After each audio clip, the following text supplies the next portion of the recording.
Good evening students, मैं सुधीर कुमार आप सभी का फिर से एक बार स्वागत करता हूं आपके प्यारे चैनल कॉम्पिटिटिव ब्रेन में। आज के सेशन में हम सभी बहुत ही इंटरेस्टिंग फैक्ट सीखने वाले हैं जो फिजिक्स से रिलेटेड है। ये एक अलग चैप्टर करके फ्लूइड करके पढ़ते हैं, नहीं तो कभी कभी किसी बुक में ग्रेविटेशन वाले पार्ट में ही सिखा दिया जाता है। आपने बहुत सारे चीज़ें समझ रखा होगा, जैसे कि हमारे कंधे पे जो बैग लगा रहता है उसका स्ट्रैप मोटा क्यों होता है, जो नीडल होते हैं, नीडल काटी जिसको बोलते हैं, उसका जो पॉइंट होता है वो शार्प क्यों होता है, ये सारी बातें जानेंगे। फिर सर एक बहुत बड़ा सिद्धांत है आर्किमेटिक प्रिंसिपल, उसको समझेंगे। फिर ये भी बात जानेंगे हम लोग कि सर कोई भी बॉडी वाटर के सरफेस पे फ्लोट क्यों करता है, कब सर किस कंडीशन में बॉडी कोई भी ऑब्जेक्ट जो है वाटर में सिंक कर जाएगा और कब सर वो बॉडी पे फ्लोट करेगा। इन सारे बातों को आज के सेशन में हम सभी कवर करेंगे। आज का सेशन काफ़ी ही महत्वपूर्ण होगा क्योंकि कुछ इंटरेस्टिंग फैक्ट जो आपको लगेगा कि सर एक्चुअली सच में फिजिक्स जो है हमारा वो हमारे प्रैक्टिकल लाइफ से जुड़ा हुआ है। मतलब साइंस एक इंटरेस्टिंग सब्जेक्ट होता है, अगर आप चाहें तो इसको अपने ये एवरीडे लाइफ से जोड़कर बहुत सारी चीज़ें सीख सकते हैं। ऐसे देखा जाए तो इस चैप्टर में हम क्या क्या बात करेंगे, तो सबसे पहले समझेंगे कि थ्रस्ट और प्रेशर हमारा क्या होता है। फिर समझेंगे कि सर जो फ्लूइड एक सब्सटेंस है, लिक्विड और गैस को कहते हैं हम लोग, स्टेट है, अवस्था है। फ्लूइड के अंदर प्रेशर के बारे में बातचीत करेंगे। फिर बात करेंगे फ्लोटेशन प्रिंसिपल, जैसा मैंने बोला कि कौन सा ऑब्जेक्ट कब सरफेस पर फ्लोट करेगा, कब वो सिंक करेगा, इसके ऊपर भी हम लोग चर्चा करेंगे। फिर सबसे पॉपुलर जिसके बोलेंगे आर्किमेटिक प्रिंसिपल, उस पर चर्चा करेंगे। फिर बाद में रिलेटिव डेंसिटी। इस 5 टॉपिक को हम सभी बहुत ही अच्छे तरीके से एग्जाम्पल के साथ समझेंगे। At the end of the lecture हम सभी कुछ सवाल न्यूमेरिकल्स कर इस चैप्टर को पूरी तरीके से अपने अंडर करेंगे। इस सारे टॉपिक को हम सभी वन शॉट में क्लियर करेंगे। तो हम शुरुआत करते हैं। सबसे पहले आप लोग हेडिंग लगाइएगा थ्रस्ट एंड प्रेशर में थ्रस्ट क्या होता है। सबसे पहले क्या हेडिंग लगाएंगे, थ्रस्ट क्या होता है सर। तो सर थ्रस्ट क्या है,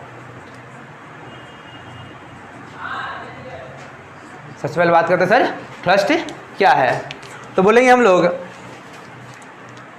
a force acting on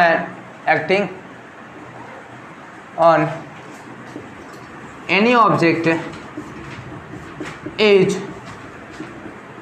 perpendicular to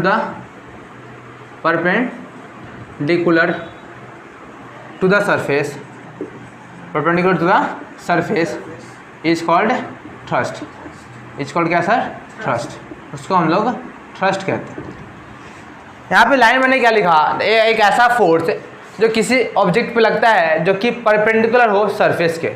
मतलब सिंपली कह सकते हैं सर, हम अपने लाइफ में देखते हैं कि हमें किसी भी वर्क को परफॉर्म करने के लिए फोर्स का रिक्वायरमेंट होता है। डैट मीन्स अगर आप कोई भी काम करने जा रहे हो आपको फोर्स की रिक्वायरमेंट है, मतलब फोर्स अप्लाई करते हो। तो उस बॉडी के कॉन्टैक्ट या फिर बिना कॉन्टैक्ट के क्या लगाते हो सर, एक फोर्स को अप्लाई करते हो। तो फोर्स को जब अप्लाई करते हो तो अगर फोर्स वो सरफेस के परपेंडिकुलर है, मतलब जिस सरफेस पे आप फोर्स लगा रहे हो, सपोज इस पर हम फोर्स लगा रहे हैं, सपोज ये हमारा सरफेस है और इस पर हम फोर्स लगाना चाह रहे हैं, अगर सरफेस पे हम फोर्स परपेंडिकुलर लगाएंगे एकदम सीधा 90 डिग्री पे, तो उसको बोलेंगे थ्रस्ट। वही कह रहे हैं कि सर कोई एक फोर्स जो किसी बॉडी पे एक्ट करता है वो सरफेस के अगर परपेंडिकुलर है तो उसको हम लोग बोलेंगे थ्रस्ट। सिंपल सी बात है। सर कैसे सर समझेंगे कि थ्रस्ट लग रहा है क्या। जैसे कोई एक बॉडी, मान लीजिए कोई हमारा सरफेस है, तो अगर हमें ऐसे फोर्स लगाए तो हमारा परपेंडिकुलर फोर्स है नहीं है सर, ये हमारा परपेंडिकुलर फोर्स नहीं है, तो इनको हम थ्रस्ट नहीं बोलेंगे।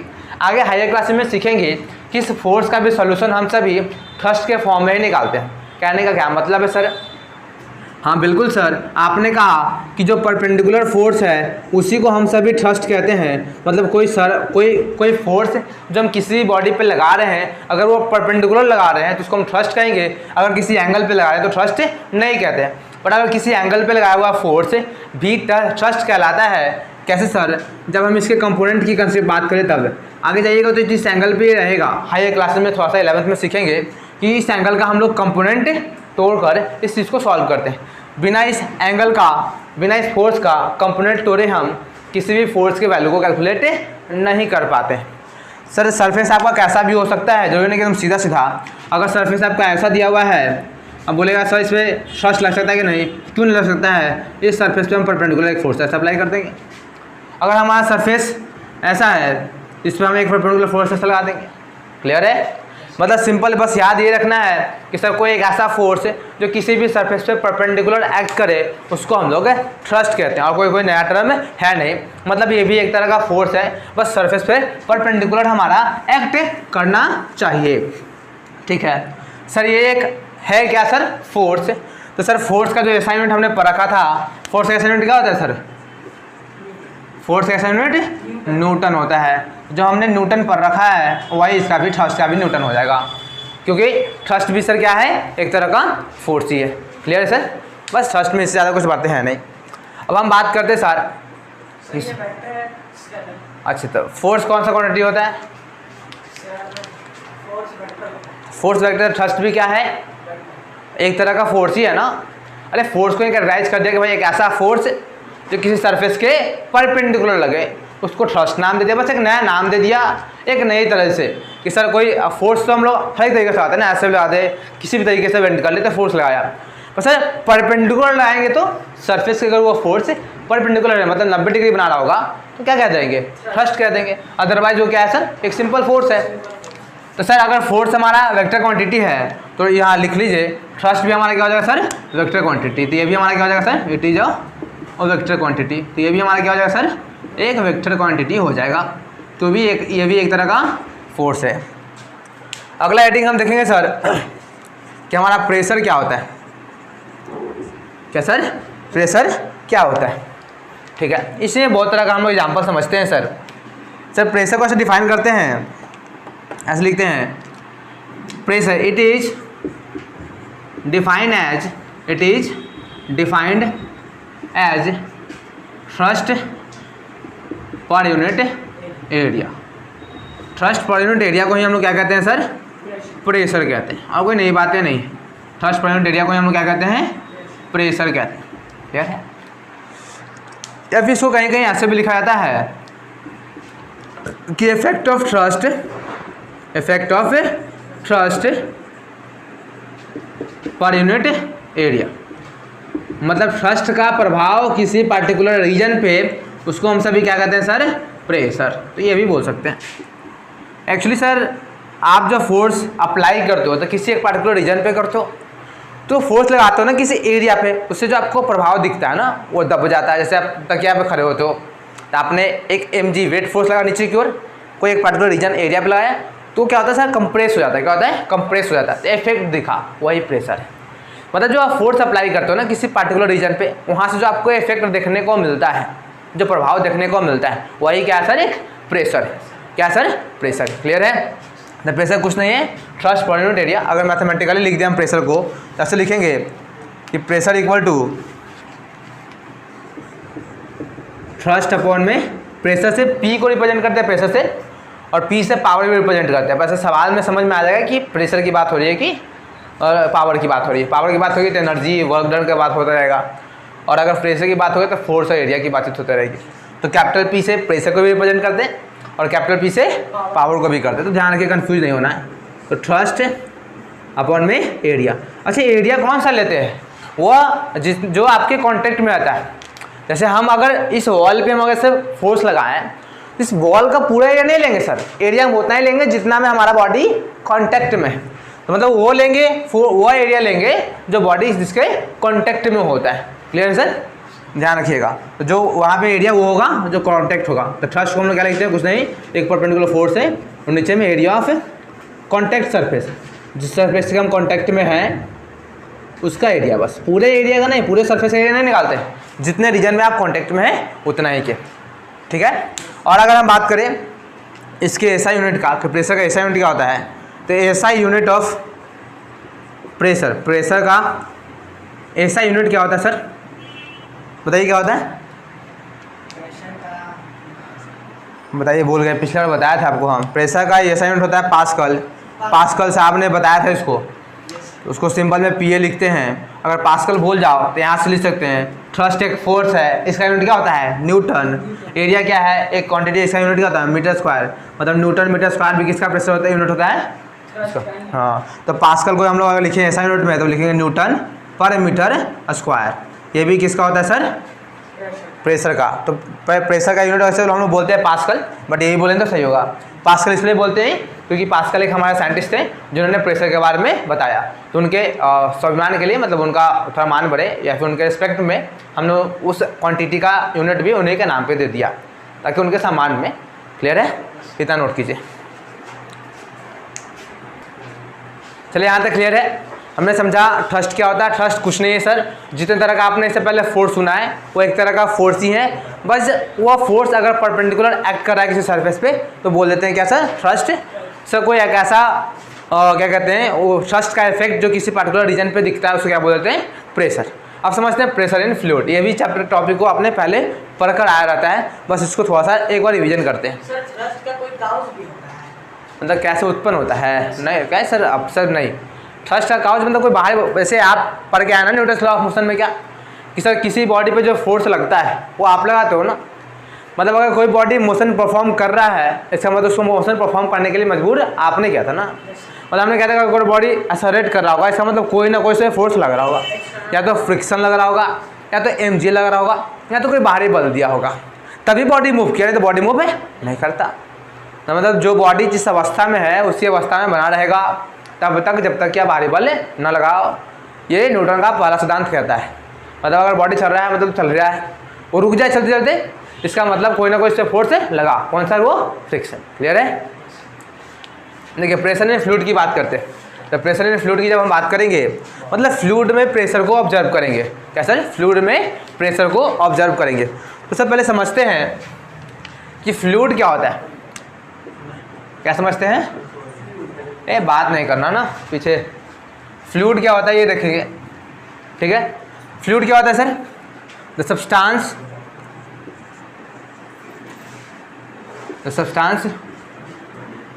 विच कैन फ्लो, वैसा सब्सटेंस जो फ्लो कर सकता है, which can flow due to it's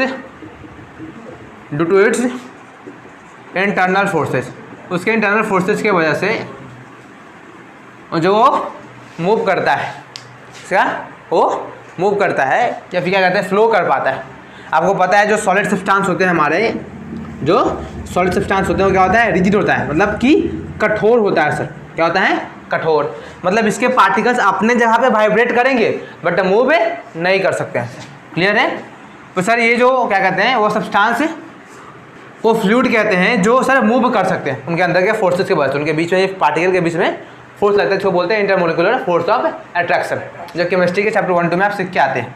तो सर फ्लूइड के अंदर हम किनको रखते हैं? फ्लूइड के अंदर हम सभी लिक्विड को रखते हैं और सर गैस को रखते हैं। किसको रखते हैं सर? गैस को। ये दोनों फ्लो कर सकता है। गैस के पार्टिकल से मूव करते हैं सर। वाटर को भी आप किसी कंटेनर में रखेंगे उसका वो सिर्फ लेगा। तो फ्लूइड समझते क्या होता है सर? फ्लूइड एक सब्सटेंस है जिसके पास फ्लूइडिटी की प्रॉपर्टी होती है, मतलब जो फ्लो कर सकता है अपने इंटरनल फोर्सेस के वजह से। ठीक है? सॉलिड रिजिड सब्सटेंस होता है, इसके पार्टिकल फ्लो नहीं करते, इसके पार्टिकल अपने ही पोजीशन पे वाइब्रेट कर सकते हैं। हाँ ठीक है, क्लियर है सर? नहीं जब आप फीट वगैरह ऐसे तो नॉर्मल है, लोग बंधा रहता है ना। हाँ जितना, हाँ ये बात सही बोले आपने, उनके बीच में इंटरमोलिकुलर फोर्स ऑफ अट्रैक्शन काफ़ी अधिक होता है क्योंकि पार्टिकल काफ़ी कॉन्टैक्टली पैक्ड होता है। एक बात और इस टॉपिक से पहले देख लें हम थोड़ा सा कि सर किन किन फैक्टर पर प्रेशर हमारा डिपेंड करता है, ये भी ध्यान रखिएगा। अभी हमने प्रेशर पढ़ा तो जो प्रेशर है हमारा वो किन किन फैक्टर पे डिपेंड करता है। तो पहला जो आप फोर्स अप्लाई करते हो, मतलब जो आपने अप्लाइड फोर्स हुआ, मतलब कि जो आप थ्रस्ट लगाया उस पर, जो आपने थ्रस्ट लगाया उस पर, और दूसरा एरिया ऑफ कॉन्टैक्ट सरफेस, जो सरफेस के आप कॉन्टैक्ट में है उसका एरिया, ये दो पे डिपेंड करता है। हाँ हाँ, किन किन फैक्टर पर प्रेशर डिपेंड करता है? तो ये दो फैक्टर पर डिपेंड करता है। मतलब सर अगर प्रेशर है फोर्स पे डायरेक्टली और प्रेशर एरिया पे इनवर्सली, ठीक है? मतलब कि अगर फोर्स के मैग्नीट्यूड को हम बढ़ाएं तो प्रेशर अधिक लगेगा, मतलब इफेक्ट आपको ज़्यादा देखने को मिलेगा। क्लियर है? अगर आप एरिया को बढ़ा देंगे तो फोर्स प्रेशर का जो फोर्स का इफेक्ट था वो कम दिखेगा, मतलब प्रेशर कम लगेगा। प्रेशर कुछ नहीं, फोर्स का एक इफेक्ट है किसी पार्टिकुलर रीजन पे। अगर आप एरिया ज़्यादा ले रहे हो, ऐसे देखो कभी कभी कोई बाबा वगैरह को नील ऐसे बिठा, नील कभी देखो ऐसा कोई बाबा को ढेर सारा काटी बिछा कर उस पर रहते हैं आराम से, क्यों? उनको फोर्स, उनको एक सिंगल काटी में बैठने के लिए बोलो नहीं बैठ पाएंगे क्योंकि उनका सरफेस एरिया बहुत कम हो जाएगा। फोर्स का इफेक्ट ज़्यादा दिखेगा तो उनको इफेक्ट ज़्यादा होगा। बट ज़्यादा होने की वजह से वो जो फोर्स होता है बढ़ जाता है, एरिया अधिक होने की वजह से जो फोर्स का इफेक्ट होता है वो घट जाता है, मतलब प्रेशर घट जाता है, इसलिए उनको कुछ फर्क नहीं पड़ता है। ये जो बैग का स्ट्रिप देखते हो आप, यहाँ पे ब्रॉड होता है एरिया बढ़ जाने की वजह से, ताकि सर जब बैग में हम बुक्स वगैरह रखें तो वजन बढ़ जाएगा ना, मतलब फोर्स बढ़ जाएगा। तो अगर यहाँ पतला आता है तो देखते हैं अगर कोई आप जो कैरी बैग जब घर वगैरह जाते हैं विलेज वगैरह, जो कैरी बैग लेते हैं वो यहाँ टांगते हैं तो गड़ने लगता है यहाँ पे, क्योंकि उसका एरिया कम होता है और फोर्स का इफेक्ट हमें अधिक करता है, इसलिए हमें हार्म करने लगता है, फोर्स का इफेक्ट ज़्यादा दिखता है। इसलिए हमारा जो स्कूल बैग होता है ना, उसका जो स्ट्रिप होता है मोटा होता है, ताकि एरिया अधिक होगा तो फोर्स का इफेक्ट कम दिखेगा और हमें हर्ट नहीं होगा। क्लियर है सर? देखिएगा यहाँ तक समझ में आया।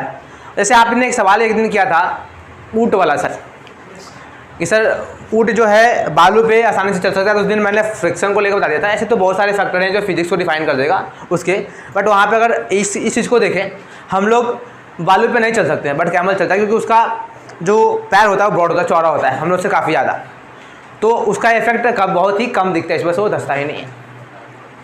उसका जो पैर है काफ़ी ब्रॉड होता है, चौड़ा होता है सर, तो एरिया बढ़ जाने की वजह से प्रेशर घट गया, मतलब फोर्स का इफेक्ट घट गया, इसलिए वो दब नहीं पाया। हमारा एरिया बहुत कम था, फोर्स का इफेक्ट ज़्यादा लगा, मतलब प्रेशर ज़्यादा लगा, तो हम लोग धंसते हैं, हम लोग चल नहीं पाते। और कैमल नहीं, कैमल इसलिए चल पाता है कि उसके पैर का क्या होता है, ब्रॉड होता है, देखते हैं ब्रॉड होगा चौड़ा, तो वो आसानी से चल पाता है, सरफेस से कम होता है। क्लियर है?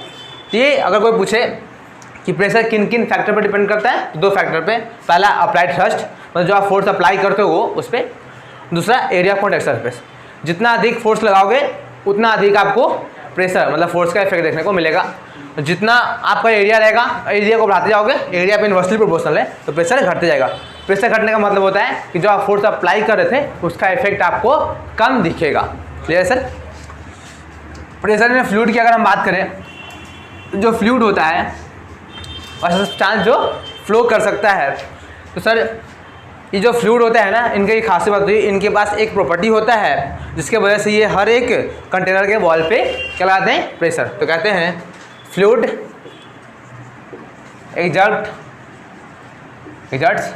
pressure in the wall of container, मतलब कंटेनर के वॉल पे ये क्या लगाते हैं सर, प्रेशर लगाते हैं, इफेक्ट लाते हैं। मतलब इनके पास मूव करने की क्या होती है सर, कैपेसिटी होता है। जैसे हम कंटेनर में डालते हैं तो बाहर भागना चाहते हैं, फ्लो करना चाहते हैं, इनके बीच का जो इंटरनल फोर्सेज है इनको मूव करने पर मजबूर करता है, नहीं कहता तो बाहर निकल बाहर निकल। तो जो ऐसा मान लीजिए कंटेनर है हमारा, ये क्या है सर, कंटेनर है, इसमें पार्टिकल्स है, सॉरी एयर के मॉलिक्यूल्स हैं, ये क्या है सर, वाटर के मॉलिक्यूल्स। जैसे इसमें भरे तो इसे बाहर निकलना चाहेगा, क्या सर, बाहर निकलना चाहता है, पर इस हर एक लोग फोर्स करेंगे, कंटेनर बना हुआ है तो हर लोग क्या करेंगे, एक पार्टिकुलर रीजन पे प्रेशर लगाते हैं, ठीक है ना, बोलते हैं ना कंटेनर पे क्या लगाते हैं, प्रेशर लगाया, नीचे से ऊपर से निकलना चाहते हैं। आप यहाँ पे थोड़ा सा होल कर दो, देखते हो वाटर निकलना शुरू कर देता है, क्योंकि वाटर का प्रेशर, वाटर स्थिर नहीं रहता, वो हमेशा प्रेशर लगाते रहता है, वो हमेशा चाहता है कि उस कंटेनर को तोड़े, पर कंटेनर उससे अधिक में रहता है, उसका ज़्यादा स्ट्रेंथ आता है ना, ज़्यादा थिकनेस आता है। कोई पतला लेंगे तो वाटर, तो जैसे आप पेपर ले लो, पेपर पाए तो उसका काफ़ी ज़्यादा थिन होता है लेयर, वो तुरंत भिंगा के क्या करेगा, होल कर देगा और निकल जाएगा, पानी बह जाएगा ना। यही जगह कोई स्टील ले लो, स्टील को तो सर भिंगा के होल कर नहीं सकता है, तो वाटर से बाहर नहीं निकलेगा। मतलब कहने का मतलब कि जो फ्लूइड होता है, ये चाहे गैस की बात कर लो, गैस भी जो होता है जिस कंटेनर में रहेगा उसके वॉल पे लगाएगा, अगर एटमॉस्फेयर में है तो हर एक डायरेक्शन में लगाएगा प्रेशर, हर एक डायरेक्शन में वो मूव करना चाहता है, भागना चाहता है।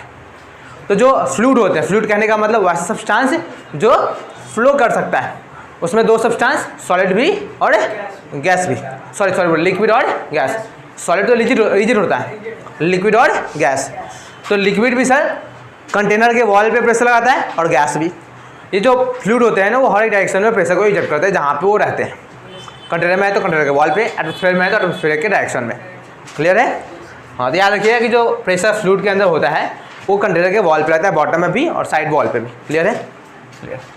इसके बाद एक टर्म आता है सर बायंसी, जो बोलते हैं, क्या बोलते हैं सर, बायंसी। और इसको बायंट फोर्स का भी यहीं से निर्माण होता है, तो उसको थोड़ा सा समझिएगा, उसको समझिएगा बढ़िया से, यहाँ से थोड़ा सा इंटरेस्टिंग होता है। ये तो अभी तक वो पढ़े जो पिछले हम लोग पढ़ के आ चुके। तो हम लोग पढ़ते हैं किसके बारे में, हम बायंसी, क्या सर, बायंसी ये पढ़ते हैं। तो बायंसी सर एक प्रिंसिपल, एक सिद्धांत है, ठीक है, जो कहता है, पहले सुन लेना तो फिर लिखना। बायंसी क्या है सर, एक प्रिंसिपल, एक सिद्धांत है जो कहता है कि सर किसी भी ऑब्जेक्ट को अगर आप वाटर में या फिर किसी भी ऑब्जेक्ट को आप फ्लूइड में डालो, वाटर बोलना सही नहीं, ये सब लिक्विड थोड़ी ना फ्लूइड होता है, गैस में फ्लूइड होता है, तो फ्लूइड में डुबाओगे ना। अभी समझने के लिए एक वाटर कंसिडर कर लो, वाटर में हमने एक ऑब्जेक्ट को डुबाया, तब वो सांस लगता है। जैसे कभी कभी आप नहाते समय बचपन में एक्सपेरिमेंट करते थे, पता नहीं था कि उसमें होता क्या है, और दबाते थे तो मग बाहर निकल जाता था, या फिर अवसर आता था कि आपको भार पड़ा है दबाने में, आसानी से जाता है क्या? नहीं, थोड़ा सा प्रेस करना पड़ता है, मतलब कोई तो है जो नीचे से उसको रोक रहा था। भाई हम तो ऊपर से फोर्स लगाए, नीचे में mg में लगता है सर, तो दोनों हमारे फेवर में था, तब तो मग को आसानी से अंदर चल जाना चाहिए था, पर मग आसानी से अंदर जाता नहीं सर। क्यों सर? उसको ऊपर एक परपेंडिकुलर फोर्स लगता है। कौन लगाता है सर? लिक्विड लगाता है। उसी फोर्स को हम लोग बोलते हैं बायंट फोर्स, जो लिक्विड के द्वारा किसी ऑब्जेक्ट पर परपेंडिकुलर मतलब अपवर्ड डायरेक्शन में जो फोर्स लगाया जाता है उसी को बोलते हैं बायंट फोर्स। मतलब upward force exerted by the liquid on any object is called buoyant force. समझ में आया? जब कभी भी लिक्विड लगा सकता है, कोई भी फ्लूइड जिनके पास फ्लो करने की टेंडेंसी होती है, मतलब गैस भी लगाता है। जैसे आप लोग बचपन में देखो जो बोलते हैं ना गैस भरा हुआ गुब्बारा, गैस भरा हुआ गुब्बारा को लाते तो छोड़ देते थे, तो अपने आप थोड़ी ना मूव कर जाता है, उसको भी वहाँ पे बायनेंसी फोर्स लगा सर। गैस को नीचे से क्या किया? एक्सप्रेस किया, वो नीचे से जो पार्टिकल्स था, पार्टिकल्स उसको बढ़ाया। अरे यहाँ पे हम खड़े हैं तो यहाँ पे हमारे चारों तरफ क्या है सर? गैस के पार्टिकल्स हैं, यहाँ पार्टिकल्स यहाँ पार्टिकल्स है, हमारा बॉडी काफ़ी ज़्यादा हैवी है तो मूव नहीं कर पाता है। तो गैस का जो बैलून था भरा हुआ उसको क्या करता था ना, बायंट फोर्स अपवर्ड डायरेक्शन में एक फोर्स लगाकर, कौन? गैस के पार्टिकल्स बैलून को ऊपर भेजता था। हम लोग कहते थे भाई गैस वाला बैलून है इसलिए ऊपर चला गया। हीलियम गैस को ऊपर बढ़ाने का कौन काम करता था? बायंट फोर्स लगता है। और रॉकेट का जब लॉन्चिंग होता है ना सर, तो उसको भी एक बेस प्रोवाइड करने के लिए बायंट फोर्स का इस्तेमाल होता है। ठीक है, तो बायंसी का इस्तेमाल अधिक जगह पे होता है। क्लियर है? इसको लिखेंगे थोड़ा सा, तो सर क्या बोलेंगे? ये क्या से एक प्रिंसिपल है, इट इज अ प्रिंसिपल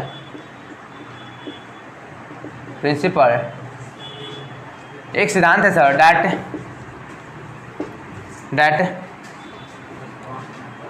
या फिर इनविच लिख दीजिए, जिसमें क्या होता है सर? इनविच और liquid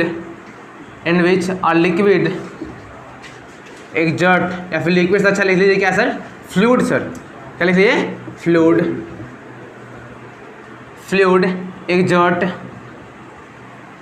exert upward force when an object is partially or completely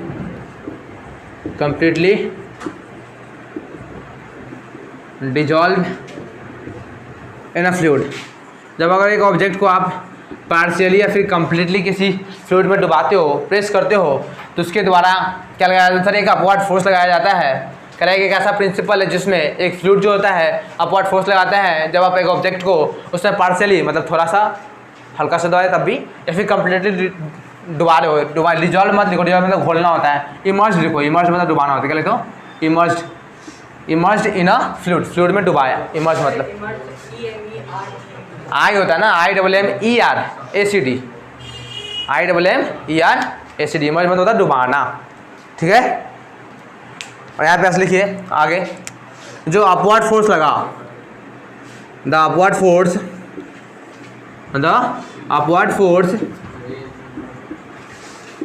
exerted by fluid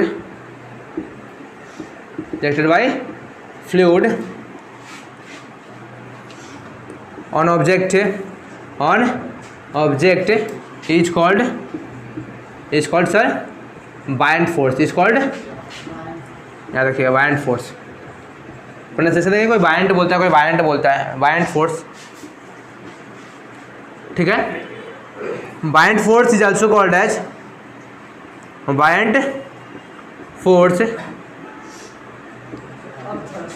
हाँ, उस दिन आप पूछे थे ना क्या होता है, तो बायंट फोर्स को नहीं करते हैं, बोलते हैं ना अपवर्ड में लगने वाले, ऊपर में लगने वाले सरफेस। ये जब बायंसी है ना, बायंट फोर्स भी परपेंडिकुलर ही लग रहा है, देखो सीधे ऊपर क्यों परपेंडिकुलर है, एक तरह अपवर्ड फोर्स को ही बायंट फोर्स है। हाँ, क्योंकि अपवर्ड एक्शन में लग रहा है और परपेंडिकुलर है थ्रस्ट। क्लियर है? अब थ्रस्ट भी कहते हैं इनको, यहाँ तक नोट कीजिए। उम्मीद है अभी तक जितना बात मैंने क्या समझा, अगर नहीं समझ आ रहा है तो आप कमेंट में पूछ सकते हैं, मैं फिर से उसे अगले वीडियो के थ्रू बताने की कोशिश करूँगा। आगे हम बात करते हैं, अभी हमने समझा बाइंड फोर्स, जो कि एक लिक्विड के द्वारा किसी भी ऑब्जेक्ट पे लगाया जाता है परपेंडिकुलर अपवर्ड डायरेक्शन में। क्लियर है। अब हम बात करते हैं, जो मैंने शुरू में बोला था कि चैप्टर में हम लोग समझेंगे कि कोई ऑब्जेक्ट कब सिंक करेगा, कब फ्लोट करेगा, इसकी बात है। तो इसको हेडिंग देकर लेते हैं फ्लोटेशन प्रिंसिपल।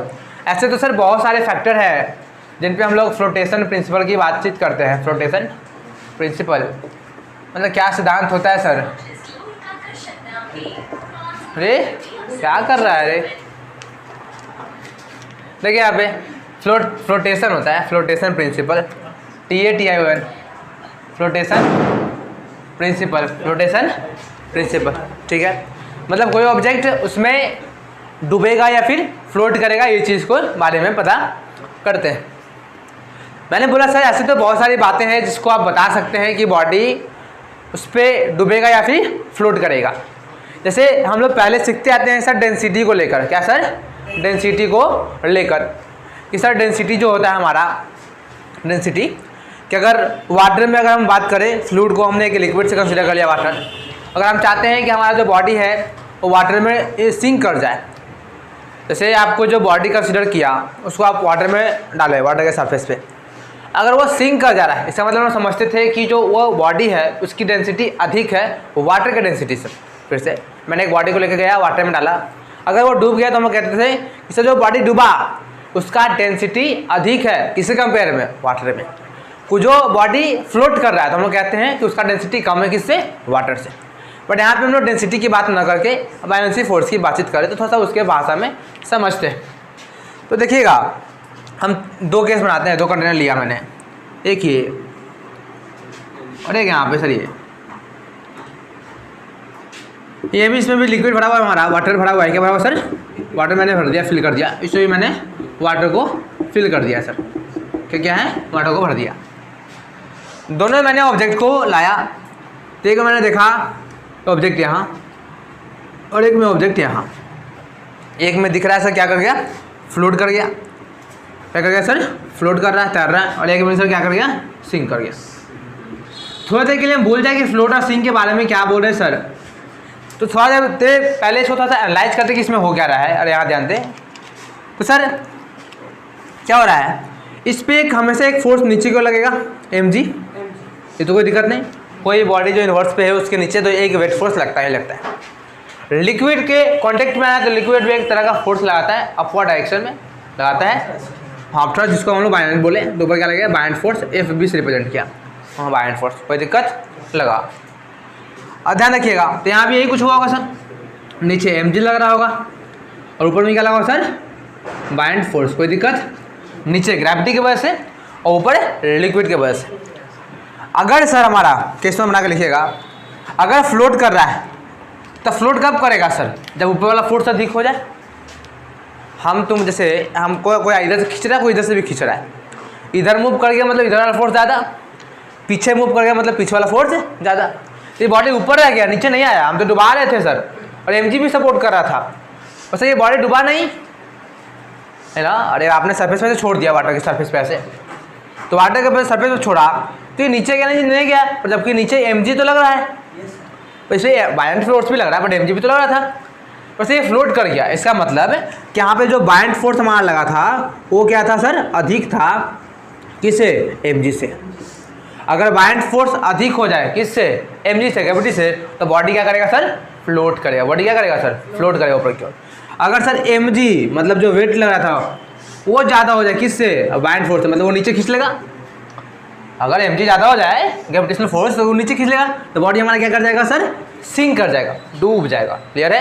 डेंसिटी निकाल सकते हैं इसका। ऐसे आप देखिएगा तो आगे जाइएगा तो अभी नहीं पढ़ना, नहीं सब बातें अभी बस एनालाइज करना। ऐसे आप जाइए तो बायंड फोर्स का, बायंड फोर्स का फॉर्मूला होता है ρgh। बायंड फोर्स का फॉर्मूला क्या होता है? ρgh। सर ऐसा कुछ भी होता है ना, सिंकेबल ऑब्जेक्ट, इनसिंकेबल ऑब्जेक्ट। सिंकेबल कहने का मतलब डूबने वाला नहीं, ऐसा कैसे बोल सकते हैं? सिंकेबल का मतलब होता है डूबने वाला, इसका मतलब नहीं डूबने वाला। टर्म से यही मतलब लग रहा है, पर आप ये थोड़ी नाम से तो नहीं बोल सकते कि ये डूबने वाला है या नहीं डूबने वाला है। दो फैक्टर हम जनरली अभी तक जानते हैं, एक डेंसिटी और दूसरा बायंड फोर्स। अगर बॉडी का डेंसिटी अधिक हो जाए तो सिंक कर जाएगा, या फिर mg ज़्यादा हो जाए तब सिंक कर जाएगा। बॉडी का डेंसिटी कम हो जाए या फिर बाइंड फोर्स अधिक हो जाए तब बॉडी फ्लोट करेगा। जब दोनों इक्वल हो जाएगा तो जिस अवस्था में रहेगा वहीं, मतलब अगर आप सरफेस पे तो सरफेस पे, अंदर डूब गया था तब डूब गया, मतलब जहाँ पे हुआ है वहीं पे रह जाएगा। जैसे आप जैसे डालते हो तो धीरे धीरे लिक्विड ज़्यादा धीरे धीरे फ्लो जाता है ना, तो एक अवस्था को सस्टेन कर लेगा, उसको फ्लो करेगा। पर ध्यान ये रखना है कि जब बाइंड फोर्स ज़्यादा तो बॉडी फ्लोट करेगा, mg ज़्यादा तो बॉडी सिंक करेगा। क्लियर है? इसको उतारना है तो उतारिए, इसको नोट कर लीजिए। केस पर चलिए आगे बात करते हैं आर्किमेटिक प्रिंसिपल पे। सर ये बहुत ही इंपॉर्टेंट प्रिंसिपल है जो बच्चों को समझ में आता है कहना क्या चाह रहा है। आपने अगर बाइंड फोर्स को सही से समझा तो ये समझ में आएगा।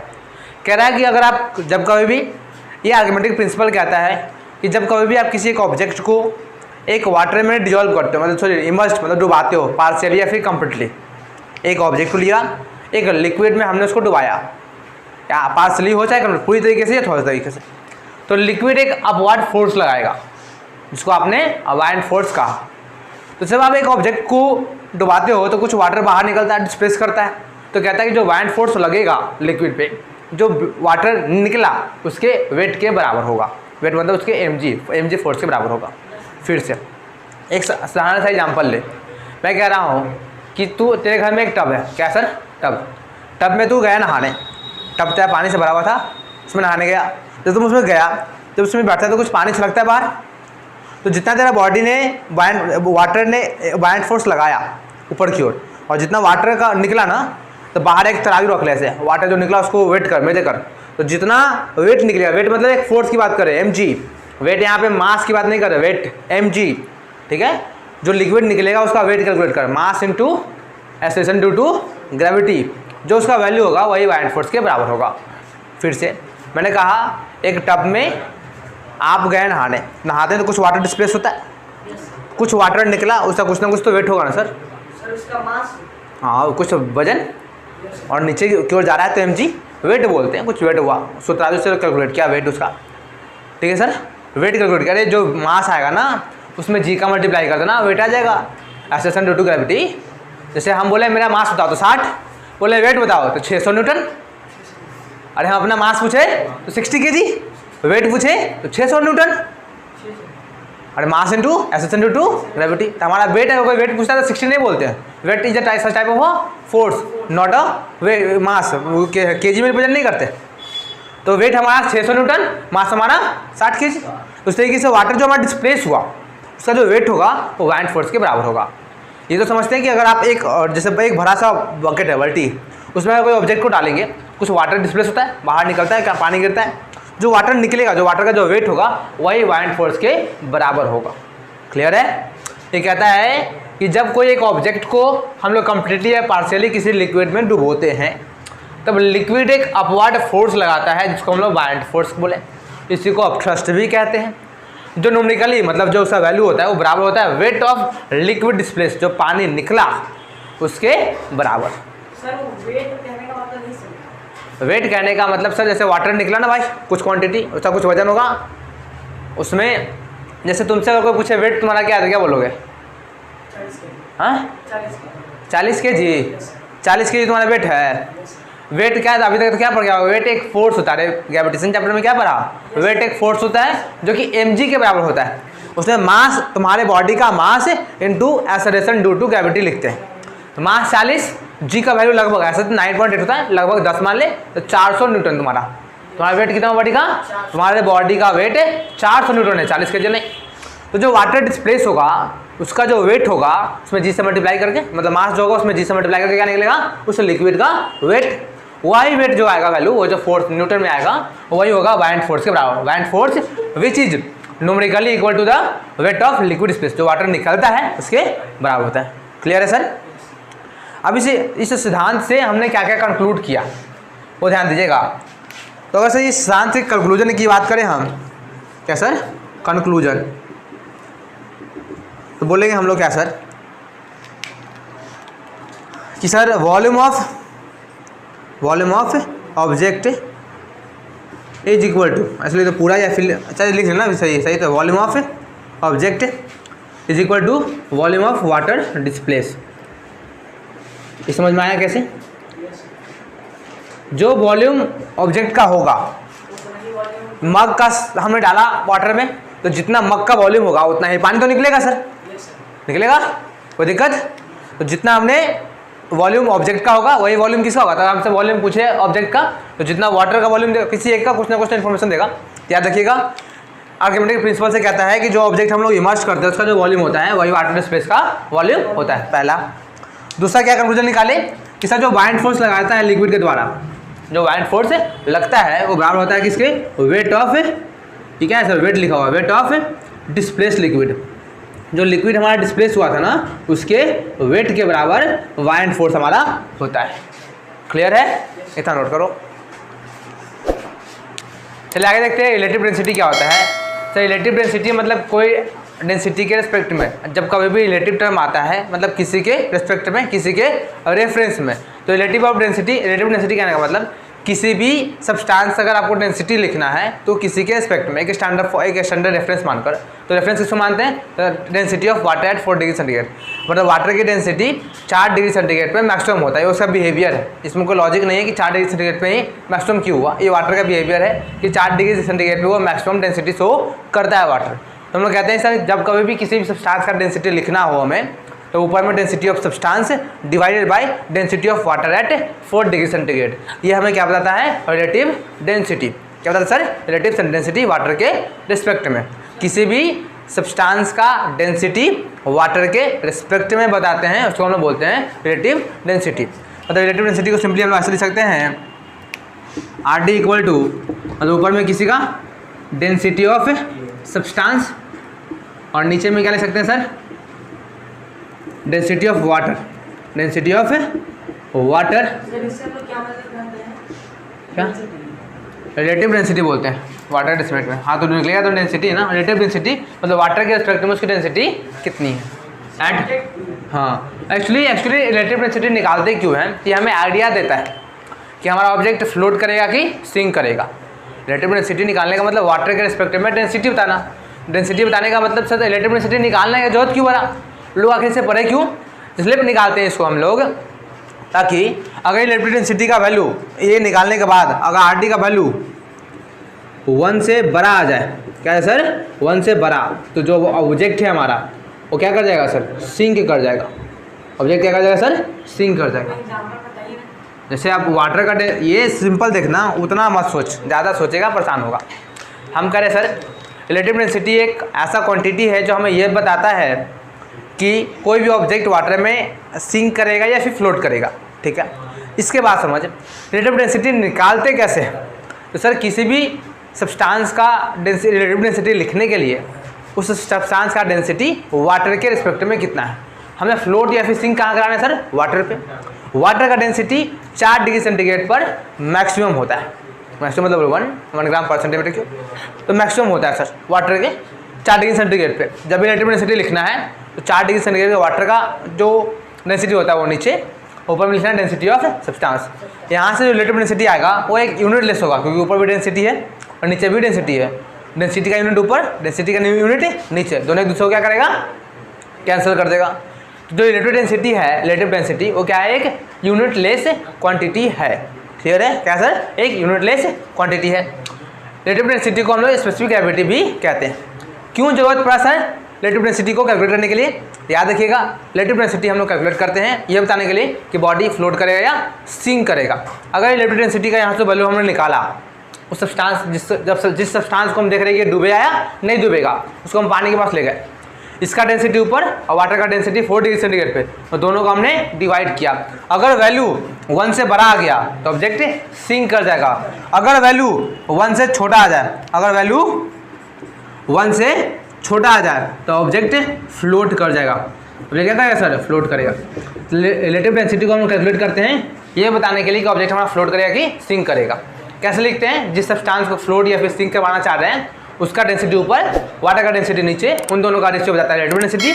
अगर 1 से बड़ा तो सिंक, 1 से छोटा तो फ्लोट। उम्मीद है समझ में आया होगा। जिन्हें नहीं समझ में आया कमेंट कीजिए। धन्यवाद।